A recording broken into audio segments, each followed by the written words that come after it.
Oi, tudo bem? Vamos dar continuidade à nossa aula de EBD e com o tema culpa. Todos nós sofremos de culpa em algum momento da nossa vida, seja tenha sido ontem, hoje ou amanhã vai acontecer. Embora a culpa seja procedente, normalmente há precedente, a maioria das pessoas elas sentem uma culpa por algo que não fez. Por exemplo, é uma culpa improcedente, tipo o filho que acha que os pais se separaram por culpa dele, ou às vezes uma pessoa que sofreu algum abuso, que sente que foi culpa dela, entre outras.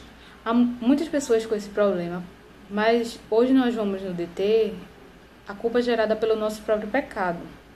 Existem dois tipos de culpa, a culpa real e a culpa sentida. A culpa real ela é dividida em 4 tipos. A culpa legal, que é quando você quebra uma lei.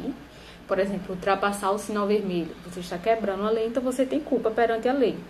Independente de ser apanhado ou sentir remorso. Nós temos a culpa social, que é quando quebramos uma lei não escrita, mas socialmente imposta. Por exemplo, fazer fofoca, fazer alguma brincadeira sem graça. Nenhuma lei foi quebrada. E talvez não cause nenhum remorso, mas feriu o código de ética social. A culpa pessoal é quando nós não fazemos algo correto. Por exemplo, alguém te deu um troco errado e você, ao invés de dizer, você passou o troco errado, você não fala nada. Sentimos ou não culpa, mas temos certeza que não foi correto aquilo que nós fizemos. E a culpa bíblica? A culpa bíblica, que é quando uma lei é quebrada. A Bíblia chama essa condição de pecado. O segundo tipo de culpa é a culpa sentida, que é um sentimento desconfortável, remorso ou vergonha que surge com frequência quando falamos, fazemos ou pensamos algo errado, ou deixamos de fazer o que entendemos como sendo correto. Como resultado do sentimento de culpa surgem o desânimo, a ansiedade e o medo do castigo. Quando o sentimento de culpa pelo pecado nos aflige, ele tem um propósito benéfico. Ele serve de aviso de que alguma coisa está errada no nosso relacionamento com Deus ou com os outros. A Bíblia e a culpa. Na Bíblia, nós encontramos pouca diferença entre ser culpado e haver pecado. A pessoa é culpada, no sentido bíblico, quando ela desobedece uma lei, ou um princípio da palavra de Deus. O propósito é espiritual, pois visa estimular o ser humano a mudar de comportamento e buscar o perdão, além de ajudar a resolver conflitos com outras pessoas. Por outro lado, existe um falso sentimento de culpa, que é o complexo de culpa, quando a pessoa coloca entre ela pesos e cobranças que o próprio Deus não faz. Complexo de culpa vezes tristeza construtiva. Para isso a gente vai ler o 2 Coríntios, capítulo 7, do versículo 6 ao 10. Deixa eu abrir aqui rapidinho.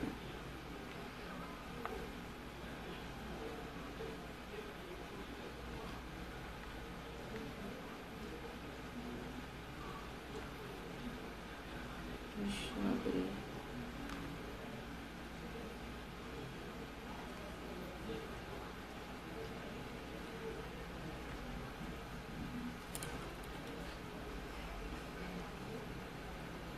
Deus, porém, que consola os abatidos, consolou-nos com a chegada de Tito. E não apenas com a vinda dele, mas também com a consolação que vocês lhe ministraram. Ele nos falou da saudade, da tristeza e da preocupação de vocês por mim, de modo que a minha alegria se tornou ainda maior. Mesmo que a minha carta lhes tenha causado tristeza, não me arrependo. É verdade que a princípio me arrependi, pois percebi que minha carta os entristeceu, ainda que por pouco tempo. Agora, porém, me alegro não porque vocês foram entristecidos, mas porque a tristeza os levou ao arrependimento. Pois vocês se entristeceram como Deus desejava, e de forma alguma foram prejudicados por nossa causa.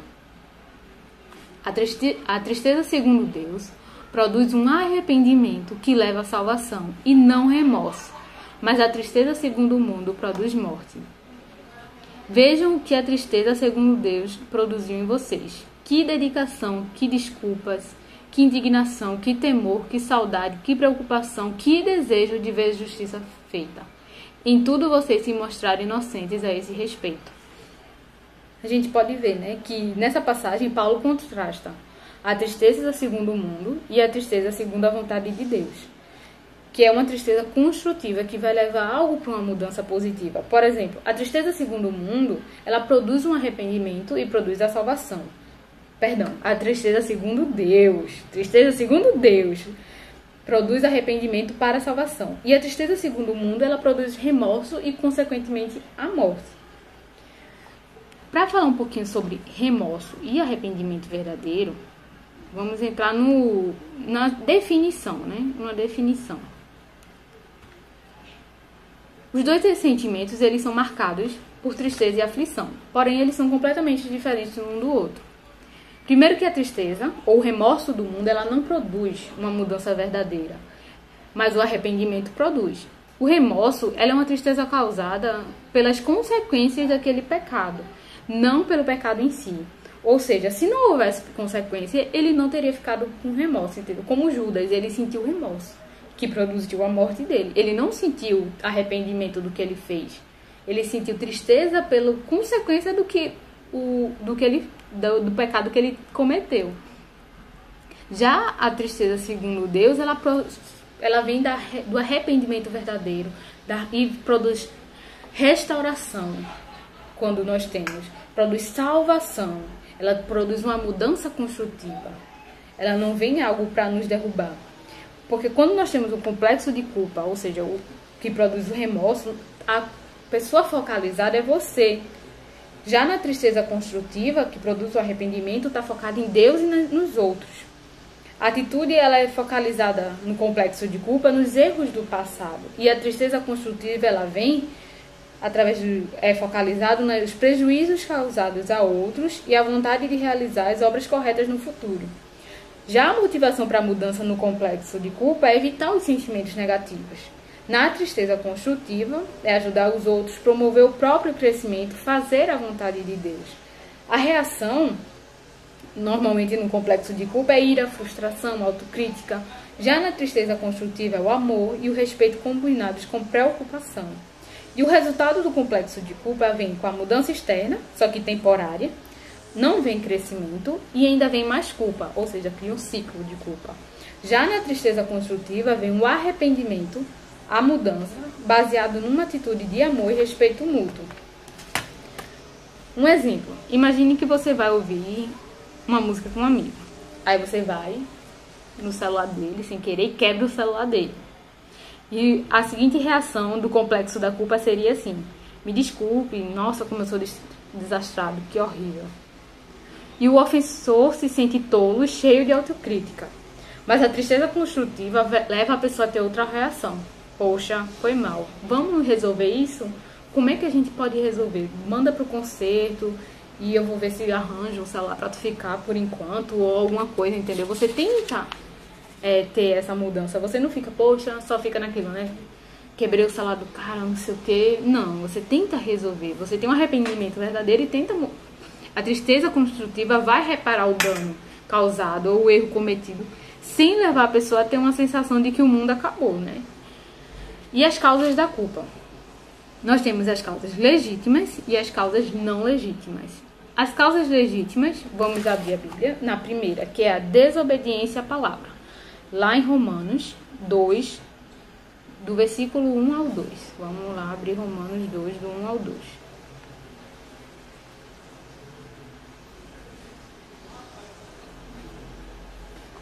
Portanto, você que julga os outros é indesculpável, pois está condenando a si mesmo naquilo em que julga, visto que você que julga pratica as mesmas coisas. Sabemos que o juízo de Deus contra os que praticam tais coisas é conforme a verdade. A Bíblia é o padrão para identificar a culpa. Quando nós desobedecemos a palavra, aí vem todas as coisas erradas, né? E pecados não confessados fazem com que o crente se sinta culpado e não perdoado. Conflitos não resolvidos, quando negamos conceder perdão ou pedir perdão, como está lá em Mateus 6, do 14 ao 15. Vamos lá para Mateus 6, do 14 ao 15. Mateus 6.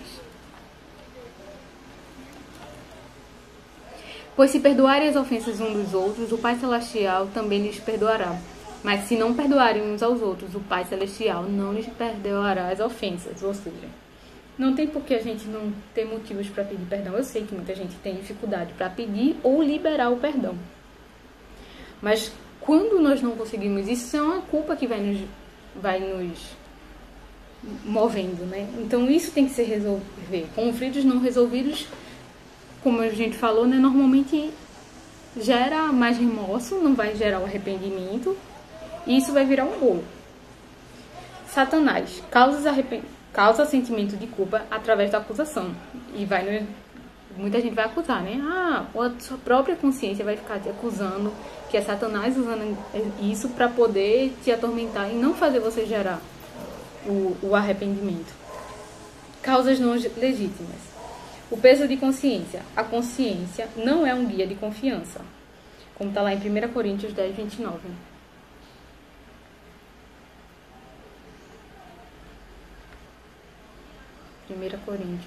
Sim, minha gente, essas são as causas não legítimas agora, tá certo?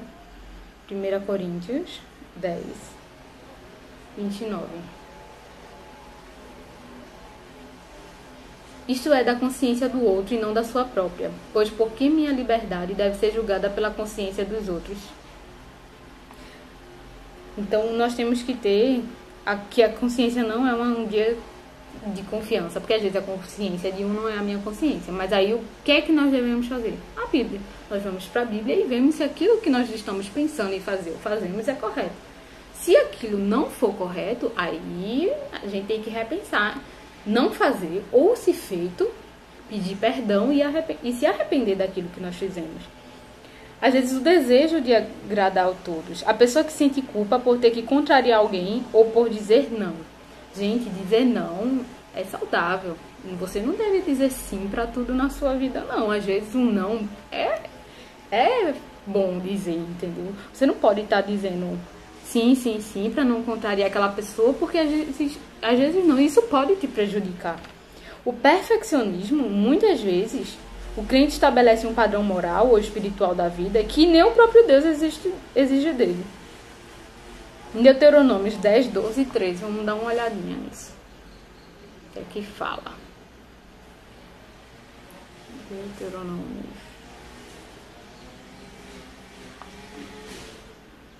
Tá. 10 Deuteronômios 10, do 12 ao 13. E agora, ó Israel, que o Senhor seu Deus pede de você, senão que tema o Senhor seu Deus, que ande em todos os seus caminhos, que o ame e que o sirva ao Senhor, ao seu Deus, de todo o seu coração e de toda a sua alma, que obedeça os mandamentos e os decretos do Senhor, que hoje lhe dou para o seu próprio bem. Agora nós vamos botar o seu nome no lugar. E agora, Rebeca, o que é que o Senhor teu Deus pede de você, senão que tema ao Senhor, o seu Deus, que ande em todos os seus caminhos, que o ame e que o sirva, que sirva ao Senhor, ao seu Deus, de todo o seu coração e de toda a tua alma, e que obedeça aos mandamentos e aos decretos do Senhor, que hoje lhe dou para o seu próprio bem. Ou seja, se coloca aqui nesse lugar. O que é que Deus te pede além disso? Nada. Deus só te pede isso, que o ame, que sirva a Ele de todo o seu coração e de toda a sua alma, que obedeça aos seus mandamentos. A gente não pode ficar colocando a gente numa bolha perfeccionista, porque nós somos humanos. Nós somos, infelizmente, fatíveis ao erro. E o engano ministrado por falsos mestres, como está lá em Atos do 20, do versículo 29 ao 30.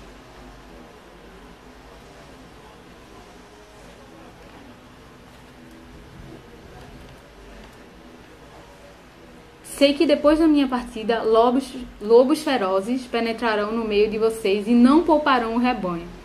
E dentre vocês mesmos se levantarão homens que torcerão a verdade, a fim de atrair os discípulos. Ou seja, ele está falando aqui que é o engano ministrado por falsos mestres, às vezes. Como a gente vê, né? Algumas igrejas pegando coisas incorretas para o próprio benefício. Que vão torcer a verdade, a fim de atrair discípulos, para poder aumentar o seu rebanho, né? E torcendo a verdade, a verdade. Então, isso é um engano ministrado por falsos profetas. Mas como discernir o falso sentimento de culpa? vamos para algumas perguntas. Sinto peso de culpa porque desobedeci algum princípio bíblico? Continuo sentindo o peso de culpa mesmo depois de ter confessado o meu pecado? O sentimento se relaciona a um padrão perfeccionista que estabeleci para mim mesmo? O sentimento vem porque tenho medo de ser frio e não me sentir culpada de nada? Carregar falsos sentimentos de culpa é pior do que carregar os verdadeiros. Porque com um falso sentimento de culpa, como é que você vai se arrepender e se perdoar, né? Porque se aquilo não existe, só existe na sua cabeça, você não tem como melhorar, você não tem como evoluir. Os efeitos da culpa. O ser humano, ele reage de diversas formas ao se sentir culpado por algo que fez ou deixou de fazer. O primeiro efeito da culpa, um dos primeiros, é a reação de defesa. O indivíduo, ele culpa os outros para justificar seus atos. Ele fica zangado e nega sua responsabilidade. A segunda reação é a autocondenação. Aí vem a ansiedade, a baixa autoestima, vem a depressão, a pessoa se torna pessimista, ela fica insegura, vem a autopunição. Tem uma reação social, que ele começa a se afastar das pessoas e começa a afastar as pessoas de si. Ele se torna crítico e isolado.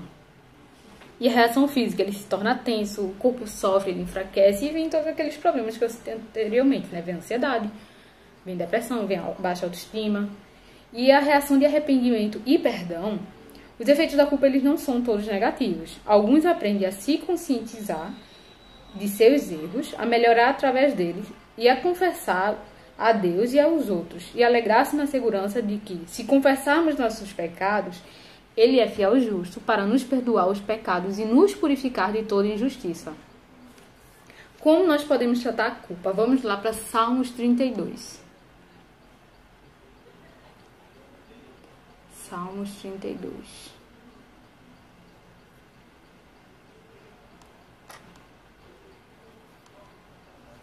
Como é feliz aquele que tem suas transgressões perdoadas e seus pecados apagados. Como é feliz aquele a quem o Senhor não atribui culpa e em quem não há hipocrisia. Enquanto escondi os meus pecados, o meu corpo definhava de tanto gemer, pois de dia e de noite a tua mão pesava sobre mim. Minha força foi se esgotando como em tempo de seca. Então reconheci diante de ti o meu pecado e não encobri as minhas culpas. Eu disse, confessarei as minhas transgressões ao Senhor. E tu perdoastes a culpa do meu pecado. Portanto, que todos os que são fiéis orem a ti, enquanto pode ser encontrado. Quando as muitas águas se levantarem, elas não os atingirão. Tu és o meu abrigo, tu me preservarás das angústias e me cercarás de canções de livramento. Eu instruirei e o ensinarei no caminho que você deve seguir. Eu aconselharei e cuidarei de você. A gente vê, né, que a culpa é uma doença moral, como está lá no primeiro e no segundo versículo. Ele ensina que a culpa surge pelos pecados ou as faltas morais não confessadas. Em outras palavras, a culpa ela afeta a mente, a alma e o corpo. Como a gente pode ver, né, que ele fala, como é feliz aqueles que suas transgressões são perdoadas e seus pecados apagados. Como é feliz aquele que o Senhor não atribui culpa e em quem não há hipocrisia. Enquanto escondi meus pecados, o meu corpo definhava de tanto gemer, ou seja, o corpo dele estava doente. O arrependimento e a confissão é o segredo do perdão, como ele continua, né? Eu escondi os meus pecados e meu corpo definhava de tanto gemer, que é as consequências do erro, né, da culpa, pois de dia e de noite a tua mão pesava sobre mim, ou seja, ele sentia a mão de Deus pesando sobre ele, e a força dele foi se esgotando, ele foi ficando desgastado com aquilo, até que ele reconhece que diante de ti, então reconheci meu pecado diante de ti, e não encobri as minhas culpas, eu disse, confessei as minhas transgressões ao Senhor, e tu perdoastes a culpa do meu pecado. O arrependimento e a confissão é o segredo do perdão. Davi sofreu as consequências do pecado não confessado. Da mesma forma, muitos por aí, quando não confessam o seu pecado, eles sentem essas consequências, né? Perda da paz, a depressão, o medo, o complexo de inferioridade, a solidão. Um sentimento de rejeição de Deus, que não é verdadeiro, né? Por parte de Deus. Deus não esperava de nós perfeição, mas disposição, como ele continua, né? Portanto, que todos que são fiéis orem a ti enquanto podem ser encontrados. Quando as muitas águas se levantarem, elas não os atingirão. Tu és o meu abrigo, tu me preservarás das angústias e me cercarás de canções de livramento. Deus espera de nós, uma tentativa sincera de fazer sua vontade, da melhor maneira que nós pudermos. Deus ele não está interessado no que fazemos ou deixamos de fazer, mas em quem realmente somos e em quem estamos nos tornando. Aquele que é compassivo também ama incondicionalmente e perdoará nossos pecados sem exigir de nós expiação ou penitência. Pois a expiação e a penitência não são mais necessárias porque Cristo já pagou isso pelos pecados humanos. Uma única vez, o justo pelos injustos para conduzi-vos a Deus. Então, nós não precisamos de penitência porque a penitência já foi paga lá na cruz. Então, nós não precisamos, Deus não espera de nós perfeição.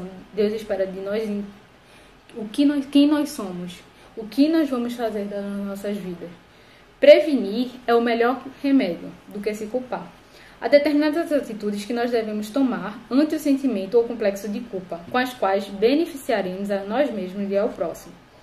Ensinar a doutrina bíblica do perdão é a melhor maneira de aprender, é experimentar e praticar. Mostrar a diferença entre o complexo de culpa e a tristeza construtiva, ajudar os irmãos a compreender que Deus conhece nossas fraquezas e não nos rejeita por isso. Ele perdoa e ajuda a nos restaurar com amor. Todo aquele que é arrependido confessa seu pecado a ele. Examinar à luz da Bíblia as expectativas e padrões de certo e errado. O que eu penso ser certo é certo porque a Bíblia diz ou porque eu penso assim? Da mesma forma para o que eu penso ser errado, tá certo?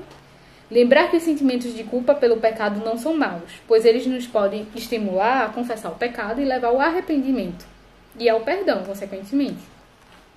Pedir ajuda adequada quando se sentir incapaz, não perdoado ou rejeitado. A pergunta é, como as pessoas que precisam de arrependimento sem criar nelas um complexo de culpa? Lembre-se que há psicólogos cristãos devidamente preparados para lidar com o complexo de culpa. O que acontece, né? Às vezes a gente vai pedir ajuda, como ele fala aqui, né? Pedir ajuda adequada. Há pessoas inadequadas e isso vai virando um bolo, né? Que aquela pessoa não foi adequada, então ela não vai te ajudar a se ajudar. Ela vai acabar piorando a situação. Ou seja, a reação construtiva diante da culpa deve ser o arrependimento, a confissão, o abandono do pecado. Independente de achar-se digno ou indigno, limpo ou sujo, ou sentir-se rejeitado por Deus. Se não há arrependimento, confissão e abandono do pecado, Satanás vai conseguir que o sentimento de culpa seja um aliado em seu propósito de nos afastar de Deus. Então devemos acreditar que a solução final para a culpa e os sentimentos de culpa é admitir nossa culpa, confessar o pecado e, quando necessário, aos outros, e então crer que com a ajuda de Cristo nós somos perdoados e aceitos por Deus. E Ele nos ajudará a nos aceitar, a amar e perdoar tanto a nós mesmos como aos outros. A culpa do crente ela já foi removida na cruz do Calvário por Jesus. E com a ajuda do nosso Salvador, nós temos um meio de tratar os sentimentos de culpa. O propósito do perdão de Deus não é apenas aliviar a nossa consciência, mas nos dar a vida plena. Então, eu espero que vocês tenham gostado da aula de hoje. Nos vemos no próximo domingo. Fiquem com Deus e até a próxima.